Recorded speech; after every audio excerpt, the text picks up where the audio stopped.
Hello friends, आज हम बात करने वाले हैं बीए तृतीय वर्ष पंचम सेमेस्टर हिंदी पेपर फर्स्ट, जिसे साहित्य शास्त्र और हिंदी आलोचना के नाम से दिया गया है।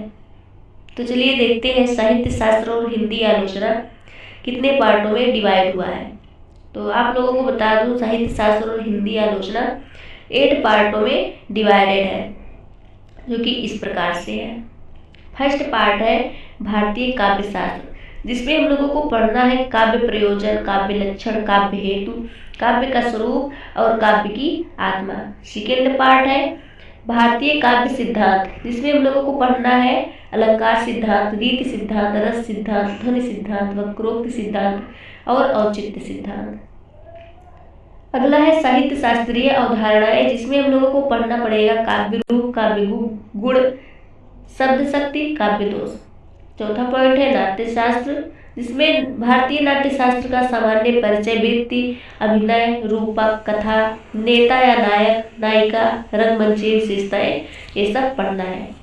अगला पॉइंट है पाश्चात्य काव्य शास्त्र, जिसमें अरस्तु के बारे में पढ़ना है, अनुकरण सिद्धांत, विरेचन सिद्धांत, कॉलरिज पढ़ना है, कल्पना और फैंटेसी, वर्ड्सवर्थ का काव्य भाषा सिद्धांत, रिचर्ड्स का संप्रेषण सिद्धांत, टी.एच. एलियट का निर्वैयक्तिकता का सिद्धांत, वृत्ति एवं अभिनय।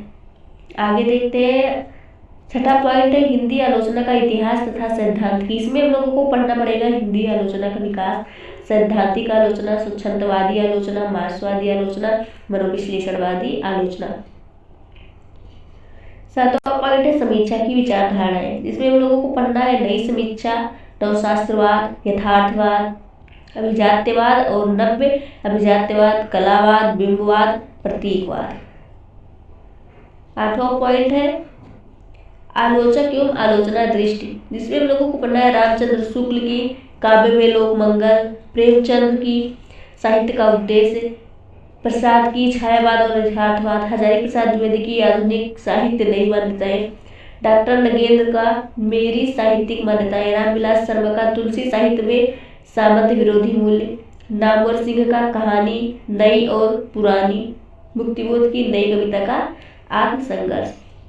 तो फ्रेंड्स, अगर आप लोगों को वीडियो पसंद आती है तो प्लीज़ लाइक एंड सब्सक्राइब